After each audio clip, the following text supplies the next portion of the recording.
첫 번째 만남. 즉위년 1567 가을, 경연청. 선조가 즉위한 그해 가을이었다. 16의 왕이 즉위 석 달째였다. 그는 매일 경연을 열었다.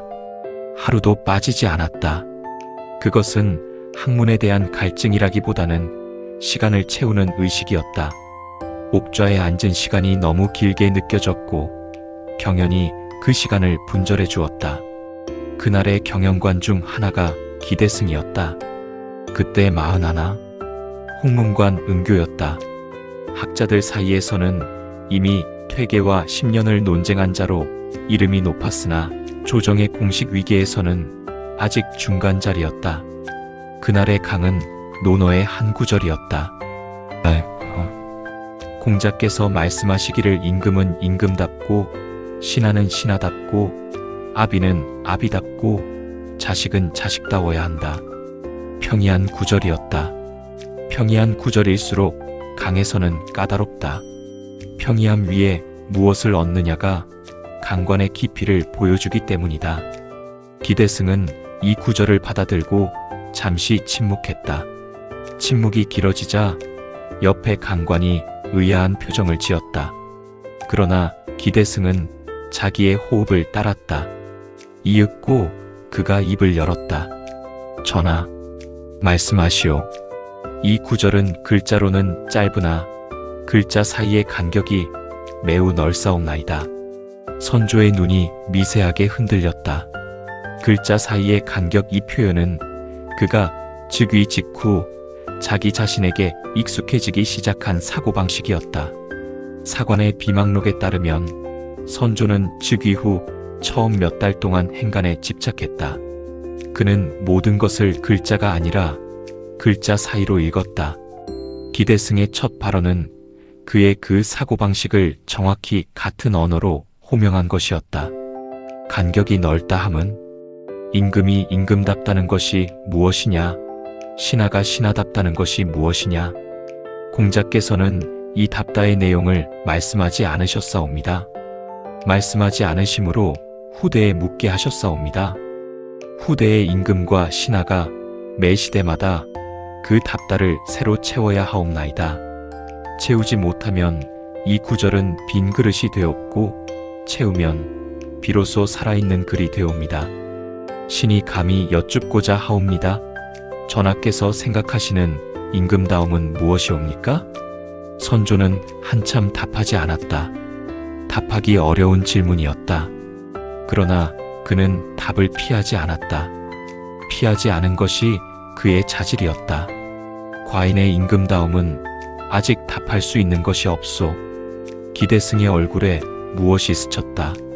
미소도 아니고 안도도 아닌 어떤 인정에 가까운 표정이었다.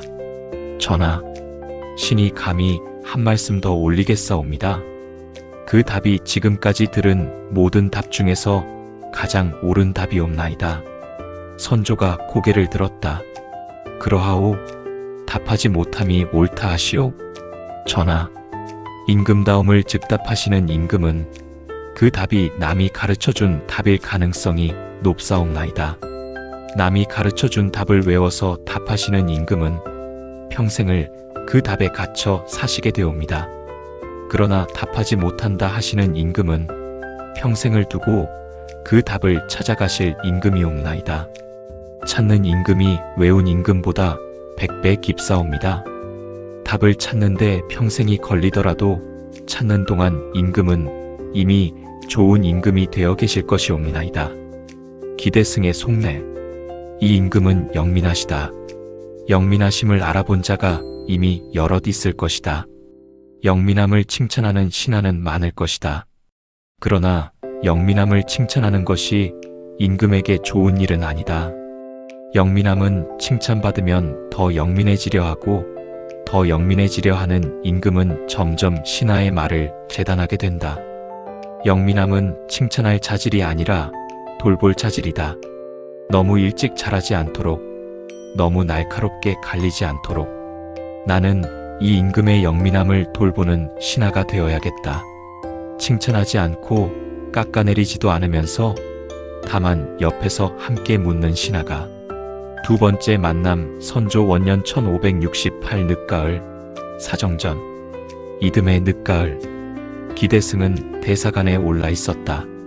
사간원의 수장이었다. 임금에게 간하는 것이 그 자리의 본분이었고 기대승은 본분을 본분답게 수행하는 드문 사람이었다. 그날의 사안은 작은 인사 문제였다. 한척족 출신 인물이 의외의 자리에 천거되었다. 의외라고 함은 그 인물의 학행으로는 그 자리에 오를 만한 격이 부족하다는 뜻이었다. 그러나 그의 천거는 대비전을 통해 간접적으로 청이 들어왔다는 소문이 있었다. 인순왕 후가 철렴한 지 1년이 채 되지 않은 시점이었다. 기대승은 사정전에 단독으로 입대했다. 그는 봉장을 올렸다. 봉장의 핵심 구절은 이러했다. 인사는 공기이옵나이다. 사사로 흐르는 통로가 한번 열리면 그 통로는 닫히기 어렵사옵니다. 통로가 열린 줄 알면서 막지 않으심은 전하께서 모르신 척하심이옵나이다. 모르신 척하심은 모르심보다 무거우니 모르심은 무지이오나 모르신 척하심은 공모에 가깝사옵나이다. 이 문장의 마지막 구절 공모에 가깝다 은 위험했다. 임금에게 공모라는 단어를 쓰는 것은 거의 탄핵에 가까웠다. 봉장을 받아든 승지의 손이 잠시 떨릴 정도였다. 선조는 그 봉장을 다 읽고 한참 동안 말이 없었다. 사정전의 공기가 무거워졌다. 그러다가 그가 조용히 말했다. 대사관. 예, 전하. 과인이 공모자인가? 이 질문은 함정이 될 수 있었다. 그렇다고 답하면 신하로서 무례하고 아니라고 답하면 자기 봉장을 스스로 부정하는 셈이 된다. 보통의 신하라면 여기서 한 발 물러나 신의 표현이 지나쳤사옵나이다 정도로 사죄하고 봉장의 칼날을 무뎌지게 한다. 기대승은 물러나지 않았다. 전하, 공모에 가깝다고 신은 아래였사옵나이다. 공모이다라 아래지 않았사옵나이다. 가깝다와 이다 사이에 한 가지가 있사옵니다. 되돌릴 수 있는 거리이옵나이다. 신은 전하께서 공모이다가 되시기 전에 그 가까움을 멈춰주시기를 청하옵나이다. 신은 전하를 비난하는 것이 아니었고 전하를 멈춰 세우는 것이옵나이다. 비난은 사후이오나 멈춤은 사전이옵니다. 사전에 멈추실 수 있는 분만이 사후에 비난받지 않는 임금이 되시옵나이다. 선조의 속내. 이 사람은 나를 두려워하지 않는다. 두려워하지 않는 신하가 조정에 몇이나 있는가? 영의정 이준경은 두려워하지 않는다. 그러나 그분은 나를 세운 자이기 때문이다. 세운 자의 두려움 없음은 권리이다. 퇴계 선생도 두려워하지 않으신다. 그러나 그분은 살림에 한 발을 두고 계셔서 잃을 것이 적으시다. 잃을 것이 적은 자의 두려움 없음은 자유이다. 선조는 봉장을 천천히 접었다. 접으면서 말했다. 대사관.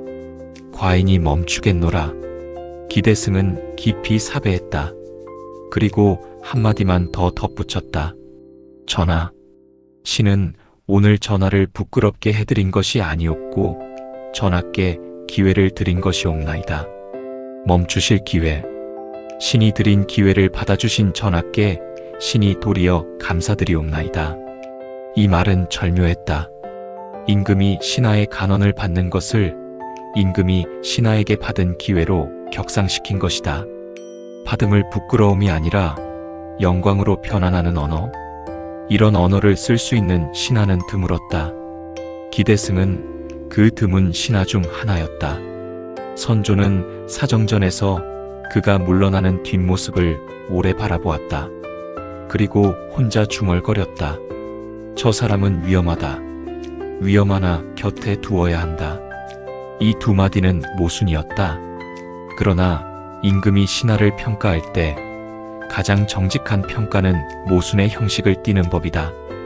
위험하기에 곁에 두지 않으려 하면 임금은 좁아지고 위험에도 곁에 두면 임금은 깊어진다. 이날의 선조는 깊어지기를 택했다. 그러나 이 택함이 끝까지 유지되었는가는 다른 이야기다. 세 번째 만남 선조 5년 1572 7월 이준경의 유차 직후 4년이 흘렀다. 그 사이 많은 일이 있었다. 퇴계가 떠나고 1569 세상을 떴다. 1570 기대승은 한때 대사성에 올랐다가 사직하고 잠시 향리에 내려가기도 했다. 그의 벼슬은 오르고 내림이 많았다. 그는 한자리에 오래 머무는 사람이 아니었다. 머물 줄 모르는 것이 아니라 머무는 동안에도 항상 떠날 채비를 하고 있는 사람이었다. 그것이 그의 자세였다. 선조 5년 7월 이준경이 죽었다. 유차가 올라왔다. 율곡이 반박 상소를 올렸다. 조정이 사흘간 들끓었다. 이 모든 일이 본편 제사화에서 이미 그려졌다. 이 외전은 그 사흘 직후의 한 장면을 잡는다. 사흘이 지나 왕이 봉합의 하교를 내린 뒤 조정은 표면상 평온해졌다. 그러나 한 사람이 그 평온을 받아들이지 못했다. 기대승이었다. 그때 그는 다시 한양에 올라와 대사관 자리에 있었다. 그는 유차 논쟁 사흘 동안 공식적으로 발언하지 않았다. 그가 침묵한 이유는 단순했다. 그는 이준경의 유차에 완전히 동의했기 때문이다. 동의하는 자가 발언하면 발언이 그를 한 진영에 묶는다. 그는 묶이고 싶지 않았다. 묶이지 않은 채로 유차의 뜻을 살리기 위해 그는 사흘을 침묵했다. 사흘이 지난 그날 저녁 그는 단독으로 사정전에 입대를 청했다. 선조가 받았다. 기대승이 들어섰다. 그의 얼굴은 평소보다 창백했다. 그는 이미 그의 봄부터 건강이 나빴다. 본인은 내색하지 않았으나 그의 걸음은 4년 전보다 무거워져 있었다. 대사관이 무슨 일로 입대를 청하였소? 전하, 신이 오늘 한 가지 청을 올리고자 하옵나이다. 말씀하시오. 기대승은 한참 말을 고르지 않았다. 그는 고르지 않은 채로 말했다.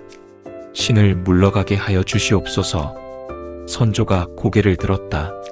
대사관이 사직을 청하시오. 그러하옵나이다. 연유는? 기대승은 잠시 눈을 감았다. 다시 떴을 때 그의 눈에는 결단이 있었다.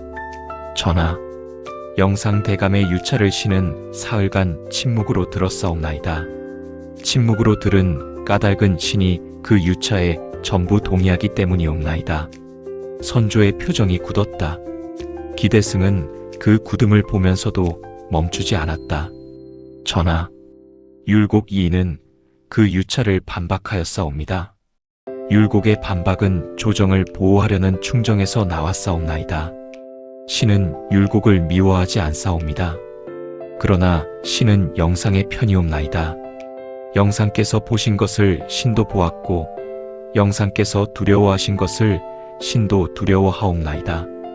영상께서 살아계실 때 신이 그 두려움을 함께 발설하지 못한 것이 신의 부끄러움이옵니다. 선조는 오래 답하지 않았다. 이윽고 선조가 말했다. 대사관, 예, 전하. 과인이 그대를 4년 전에 위험하나 곁에 두어야 한다고 여겼소. 기대승의 눈에 잠시 빛이 스쳤다. 그가 그것을 알지 못했을 리는 없었으나 임금의 입에서 그 말이 직접 나오는 것은 다른 일이었다. 전하, 그러나 오늘 그대의 말을 듣고 보니 곁에 두는 것이 그대를 다치게 하는 일이요. 그대가 한양에 머물면 그대는 매일 자기 입을 다물어야 하고 그대 같은 사람이 자기 입을 다물면 그것은 내적 상해가 되어. 선조는 잠시 말을 멈추었다. 그리고 이어 말했다. 그대를 보내드리겠소. 다만 한 가지를 청하오. 말씀하시옵소서. 고향에 내려가시거든 가끔 과인에게 글을 보내주시오. 답을 기다리지 않는 글이어도 좋소. 과인이 답하지 못하더라도 그대의 글이 도착했다는 사실만으로 과인은 조정밖에 한 사람의 진심이 있다는 것을 기억하게 될 것이오. 그것이 과인에게 위로가 될 것이요. 기대승은 깊이 사배했다. 그의 어깨가 미세하게 떨렸다. 4년 전 사정전에서 그가 봉장을 올릴 때보다 더 떨렸다. 전하, 신이 가는 길에 글을 올리겠사옵니다. 도착하거든 그저 읽어만 주시옵소서. 답하지 않으셔도 좋다옵니다. 기대승의 속내. 이 임금께서 위로라는 단어를 쓰셨다. 임금이 신하에게 위로를 청하시는 일이 어디 있는가? 이 단어 하나에 이 임금의 고독이 다 담겨 있다. 4년 전 처음 배웠을 때 나는 이분의 영민함을 보았고 그 영민함을 돌보는 신하가 되겠다 다짐했다. 그 다짐을 다 지키지 못하고 떠나는 것이 부끄럽다. 기대승은 사정전을 나섰다. 선조는 그가 나가는 뒷모습을 오래 바라보았다. 그러다가 사관이 그날 기록하지 않은 한 동작이었는데 임금이 고개를 한번 깊이 숙였다. 신하가 떠나는 뒷모습에 임금이 고개를 숙이는 것은 예법에 없는 일이었다. 예법에 없는 동작이었기에 사관은 적지 않았다. 길 위에서 선조 5년 1572 11월 광주로 가는 길. 기대승은 그의 가을 한양을 떠났다. 그가 향한 곳은 호남 광주. 그의 향리였다. 가는 길이 멀었다. 한양에서 광주까지는 도보와 말로 보름 안팎이 걸렸다. 그는 이미 그해 봄부터 몸이 좋지 않았고 가을의 떠남은 그의 몸을 더 무겁게 했다. 그러나 그는 가마를 사양했다. 사양한 이유는 단순했다. 그는 떠나는 자가 무겁게 떠나서는 안 된다고 여겼다. 떠남은 가벼워야 한다. 가벼워야 남은 자가 부담을 적게 진다. 그는 마지막까지 남은 자를 배려하는 사람이었다. 가는 길에 그는 약속대로 글을 썼다. 글의 형식은 일정하지 않았다. 어떤 글은 길었고 어떤 글은 짧았다. 어떤 글은 시였고 어떤 글은 산문이었다. 어떤 글은 학문에 관한 것이었고 어떤 글은 길에서 본 풍경에 관한 것이었다. 선조는 그 글들을 받았다. 받은 글에 답하지 않았다. 약속이었다. 답하지 않으되 그는 매일 저녁 그 글들을 펼쳐 읽었다. 읽고 나면 따로 모아두었다.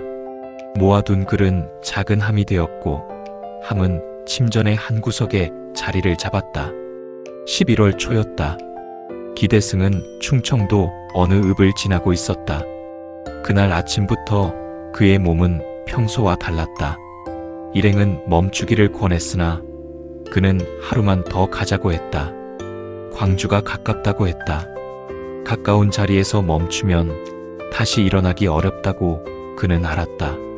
그러나 오후가 되자 그는 더 갈 수 없었다. 일행은 길가에 작은 객사를 빌렸다. 그는 자리에 누웠다. 그의 호흡이 가빠졌다. 옆에 있던 종이 물었다. 나으리, 한양에서 의원을 부르겠사옵니다. 기대승은 천천히 고개를 저었다. 부르지 말게.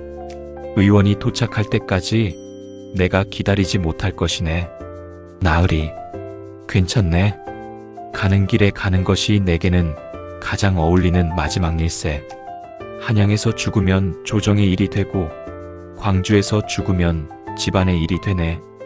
길에서 죽으면 나만의 일이 되네. 나는 평생 무엇의 일이 아니라 나의 일로 살고 싶었네. 마지막도 그러하고 싶네. 종은 울었다. 기대승은 손을 들어 그의 어깨를 가볍게 두드렸다. 울지 말게. 나는 4년 전 한 임금을 만났고 그 임금께 위험하나 곁에 두실 만한 자라는 평을 받았네. 신하의 평으로는 그것으로 족하네. 더 받을 것이 없는 자리에서 떠나는 것이 신하의 가장 큰 복일세. 그는 종에게 마지막 일을 시켰다. 먹을 갈게. 한 통만 더 쓰겠네. 종이 먹을 갈았다. 기대승은 자리에서 반쯤 일어나 떨리는 손으로 붓을 들었다. 그는 한 장의 종이에 한 통의 짧은 글을 썼다. 수신이는 이번에는 적지 않았다. 적을 필요가 없었다. 받을 사람은 한 명이었다. 전하, 신이 길 위에 있사옵나이다. 광주가 가깝사오나 가까움이 닿음을 보장하지 않사옵니다. 신이 닿지 못하더라도 신의 글은 닿을 것이옵니다. 글이 닿거든 한 가지만 기억하여 주시옵소서. 전하께서는 4년 전 신에게 위로라 하시었사옵나이다. 신은 그 단어를 평생 잊지 못하였사옵니다. 임금이 신하에게 위로를 청하실 때 신하의 평생이 그 한 단어로 값을 받사옵나이다. 신은 충분한 값을 받았사옵니다. 받은 값을 신은 다 갚지 못하고 떠나옵나이다. 전하, 신이 마지막으로 한 말씀 더 올리겠사옵니다. 임금다움이 무엇이냐고 신이 4년 전 여쭈었을 때 전하께서는 아직 답할 수 있는 것이 없소 하시었사옵나이다. 그 답을 신은 평생 가장 좋은 답으로 기억하였사옵니다. 오늘 신이 떠나면서 그 답이 지금도 같은 답이기를 바라옵나이다. 평생 답을 찾아가시는 임금이 되시옵소서. 신 기대승. 길 위에서 삼가 올리옵나이다. 그는 붓을 놓았다. 종이를 접었다. 종에게 건넸다. 인편으로 보내게. 예, 나으리. 그는 다시 자리에 누웠다. 그의 호흡이 점점 느려졌다. 객사의 창 밖으로 늦가을에 햇살이 들어왔다. 그 햇살이 그의 얼굴에 가만히 얹혔다. 그는 햇살을 느끼며 작게 웃었다. 해가 좋구나.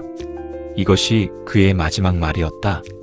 그날 저녁 그는 길 위의 객사에서 숨을 거두었다.